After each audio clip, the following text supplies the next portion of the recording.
Hello everyone. Like we have mentioned several times recently, we have a bit of a fungus gnat problem in our new house.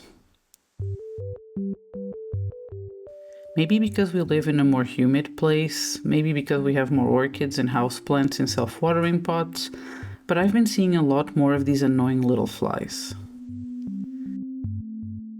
They're not too bothersome, but people say that too many and their larvae can cause some damage to the root of our plants. I used to never have them around because of our carnivorous plants, but unfortunately I didn't take very good care of our collection during the move, and all the carnivorous ended up in the trash. I always loved keeping them, especially Pinguiculas, so I was planning to rebuild the collection again either way. But with all the fungus gnats, it became much more imperative to get some.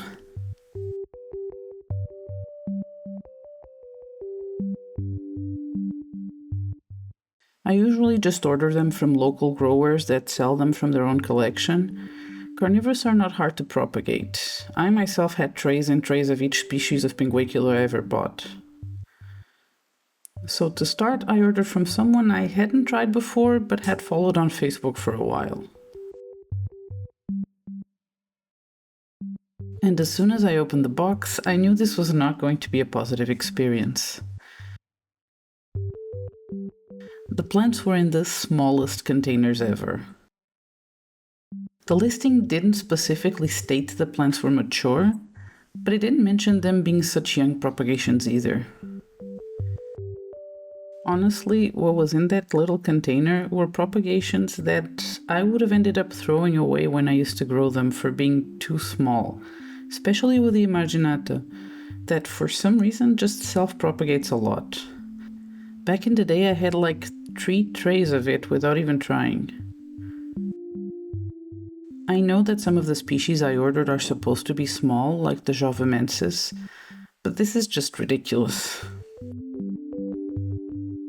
Especially Pinguicula Apasionada, I used to have this one, and these are far, far from maturity. You also pack them loose in these tiny little takeaway sauce containers. And that means that not only did the Pinguiculas have nothing to keep the roots moist, they were knocking about inside the container, so they had a lot of broken and loose little leaves. Other sellers I got plants from before usually send them with the roots in moist kitchen paper. I also got a couple of Droseras, which are plants that collectors around here consider pretty much unkillable, because they grow and spread so easily. Again, the size of the plants he sent was laughable.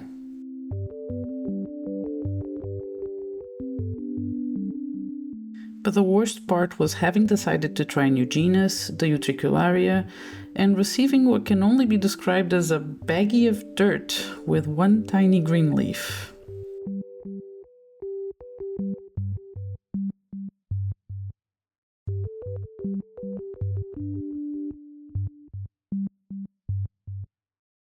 The seller made a bunch of excuses, that the plants look great, that he even sent more than one for some of them, and that the Utricularia doesn't look good, but I can pot up the dirt because some stems might still sprout again. I honestly should have demanded a refund, but after his defensive reaction to me being unhappy with the order, I just decided to leave it. I absolutely hate confrontation, and when people get like that, I always question if I'm the one in the wrong. But the more I look at the footage of these plants, no, this was no way to send them, especially when we compare it to the second order we ended up doing.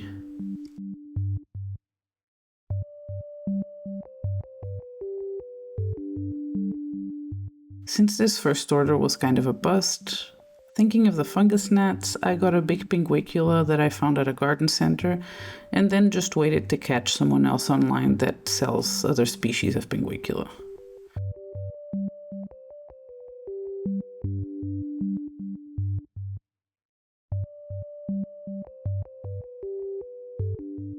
We lucked out with someone I'm pretty sure I have ordered from before, and picked again a bunch of different Pinguiculas, a really cute Drosera, and another Utricularia, hoping to receive something other than a baggie full of dirt.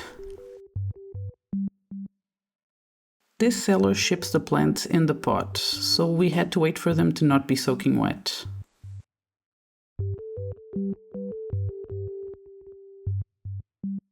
And this order ended up being night and day from the last one. As you can see, the plants are fully grown and some are even flowering. Look how carefully packaged they are. He even made little domes out of plastic bottles to protect the plants. And the substrate is perfectly contained with cling film. Now let's get into what we got. And I need to preface this, I know a lot of Pinguiculas look similar, but between leaf shape and flower color, there are differences. And the collectionist in me wants to have them all.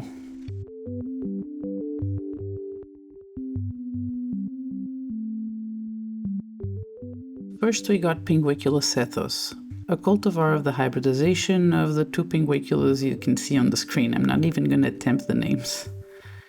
We had Pinguicula Esser before, and that one has the same parents, so it's kind of replacing that. It looks great, it's a very normal looking Pinguicula. You see some pictures online of this one having very pink leaves, but I've noticed that a lot of pink Pinguiculas never actually get that color at home. And we do keep them under very strong artificial light, so that shouldn't be an issue.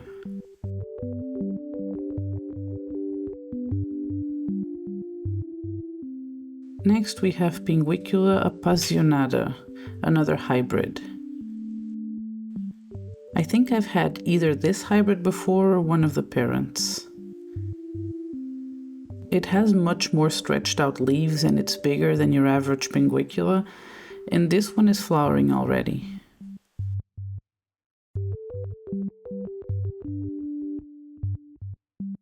Pinguicula agnata is a species I never had before, and I'm loving how round and plump the leaves look on this one.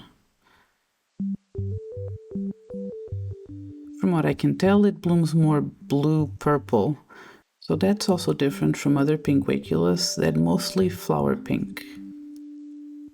They can also be white, but I'm not sure if any of the ones I got now have white flowers.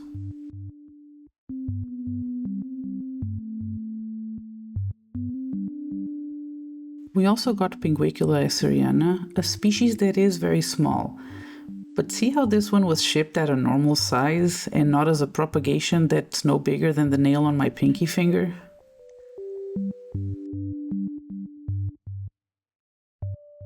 I really love the smaller species. They make these really tight, pretty rosettes, and this one looks incredibly healthy.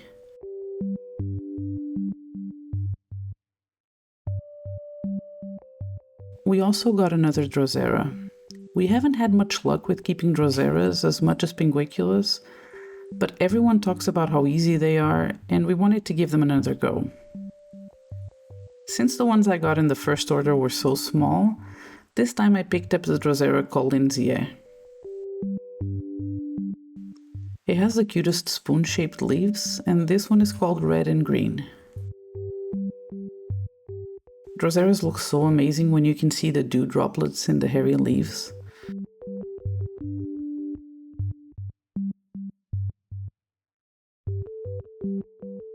This time I got a pot full of Utricularia, not just a baggie with dirt. And this one is even in flower. I don't know why this type of carnivorous isn't more talked about. Look how amazing the flowers look. I will have to ask the seller for some pointers for repotting this one, because it seems to be a carpeting type of plant, full of little leaves spread across the soil.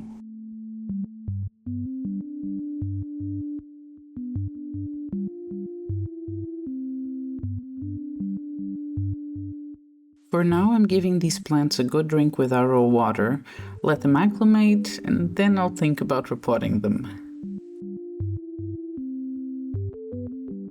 They look so healthy I don't want to mess them up, especially the Utricularia. I also don't want to shock them since me and the seller use slightly different substrates.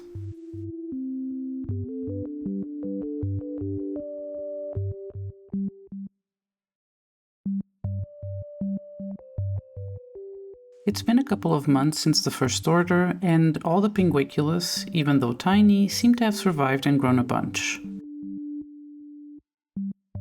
Fortunately, all the little leaves that came off the other Pinguiculas because of being in those little containers, I put on top of the soil just to see if they would propagate, and they did. The Apasionada, as I expected, has grown a lot and even propagated. That's how easy it is to grow these.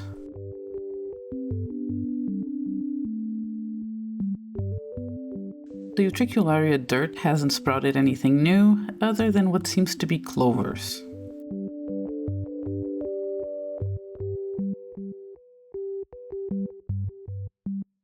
Needless to say, I won't be purchasing from this seller again, nor will I be recommending them to anyone.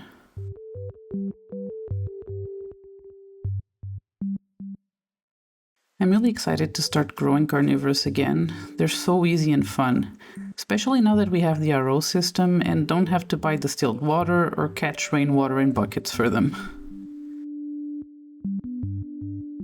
I need to get some courage and repot the newest ones, and the first order as well, because the Pinguiculas have already outgrown those tiny pots.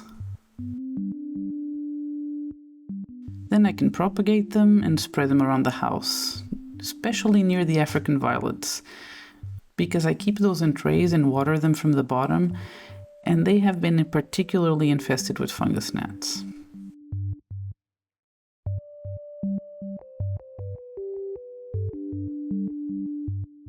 I hope you enjoy the video. Let us know if you enjoy keeping carnivorous plants with your collections as much as we do, and if you did enjoy the video, don't forget to leave us a like and subscribe to the channel. We also have a SuperThanks button where you can leave us a tip if you are ever so inclined, and come back next week for another plant video. Goodbye.